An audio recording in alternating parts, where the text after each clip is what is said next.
Hello everyone, it's Mr. Wolf here, and in this video I'm going to be giving a little bit of a refresher on proportional reasoning to help you with today's task. So you guys just did this warm-up, let's take a look at it.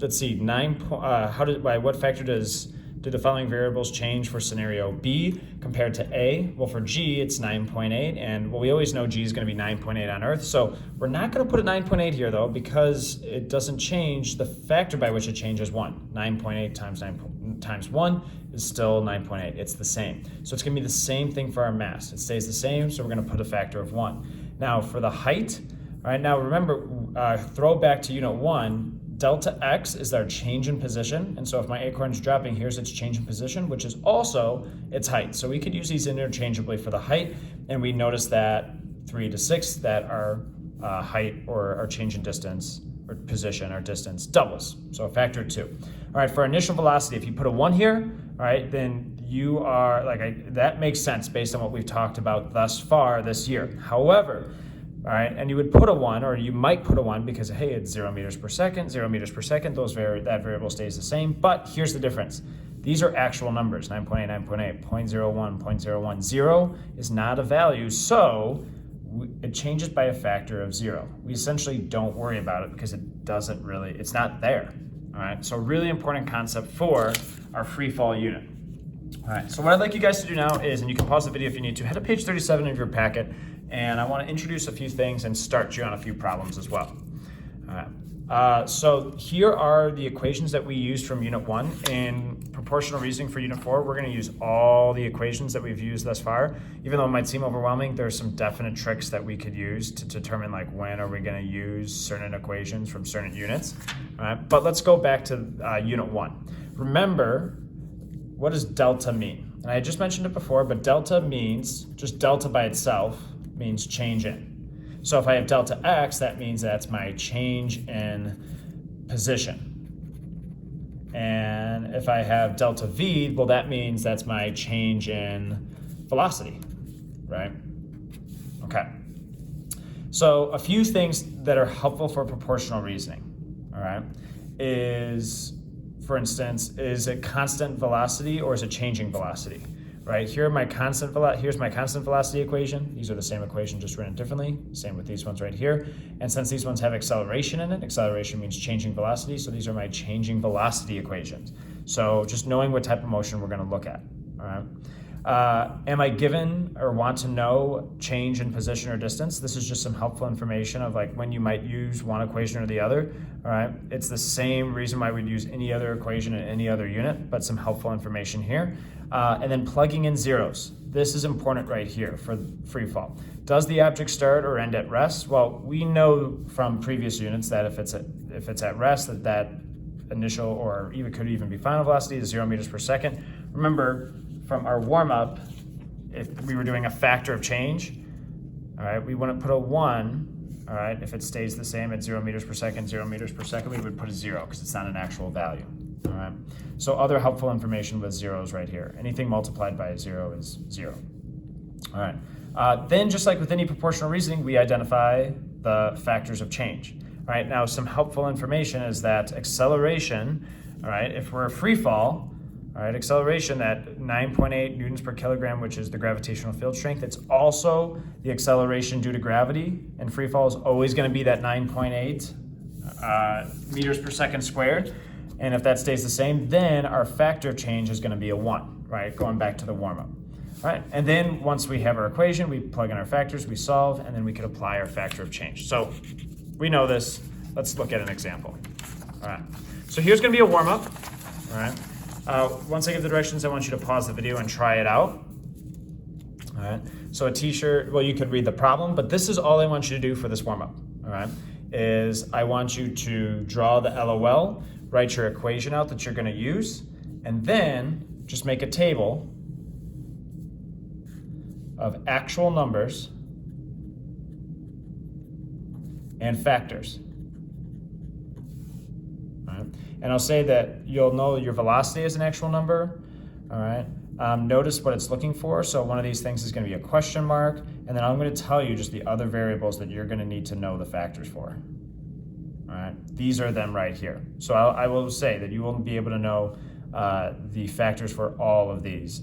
all right, once you make your LOL. So pause the video and try it out. All right, so hopefully you've tried out the problem. Let's take a look at this now.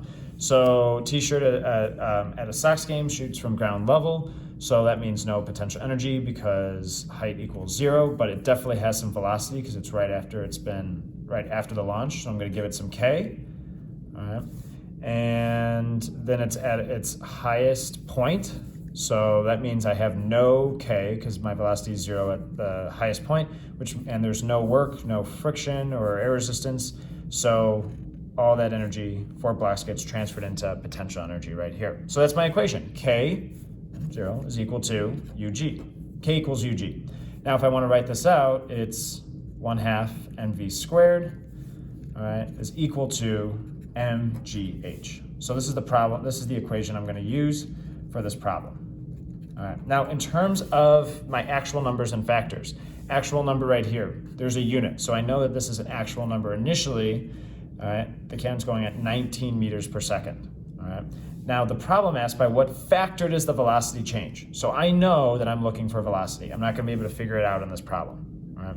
Now the mass, all right, is the same shirt. So that's going to be 1. All right. If this is free fall, we know that G is going to be 9.8. So we're going to put in a 1 here. And then it just tells us straight up that the height's going to be 1/2 as much. All right, so that's how we would set up that problem. All right.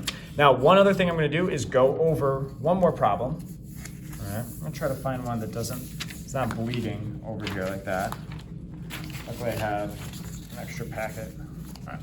So this is going to be on the following page. Number 3, Miss Dean drops a bowling ball from rest. And it's in the air for 0.4 seconds. All right. So Miss Dean drops a bowling ball from rest, and it's in there for 0.04 seconds. So this is a real number. I'm automatically going to just start making this right here.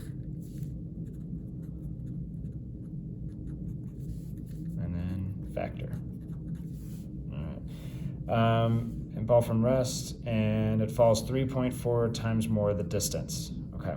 So time is an actual number because I'm given a unit right here. Time is 0.04 seconds.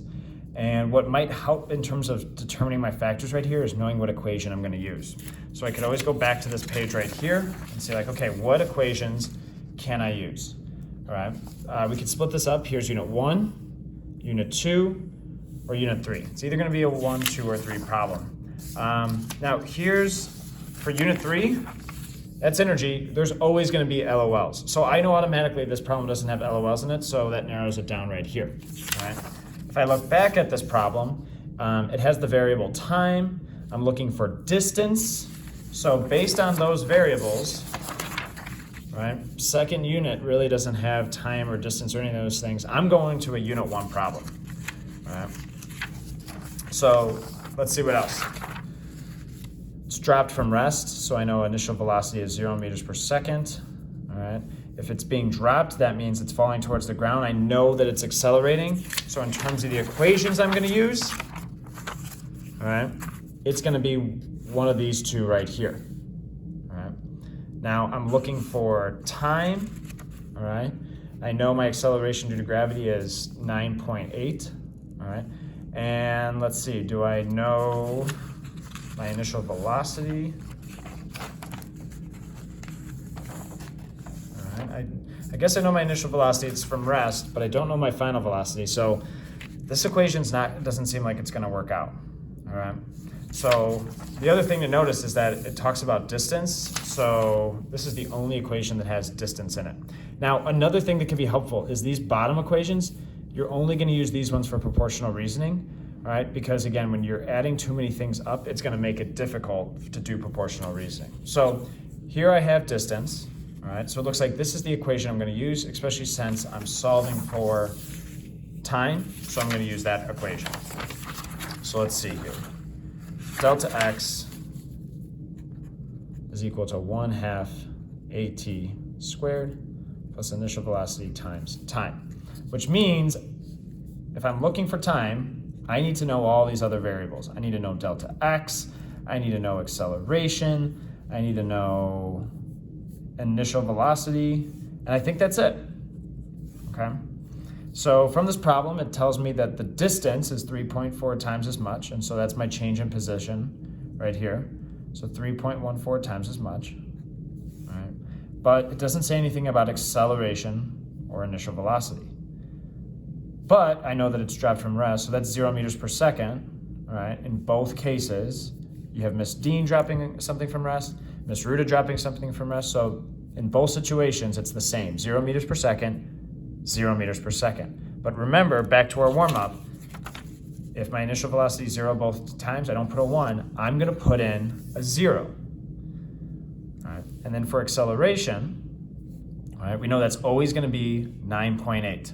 So we're gonna put in a 1 here. So now I have enough variables to plug in for my factors, all right? One thing to remember though, is what do we do with constants, such as a 1/2, all right? When it comes to proportional reasoning, we do not care about them. So just ignore them, get rid of them, don't worry about them, all right?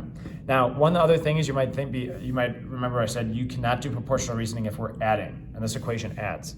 So you might be like, well, can we just not do it? Well, remember, initial velocity is 0, right? So if I plug in a 0 here, all right, doesn't matter what time is, it's automatically gonna be 0. So this part of the equation essentially is just gone too. So really my equation is just this. Delta x is equal to AT squared. So hopefully that's enough to help you start off with the practice problems.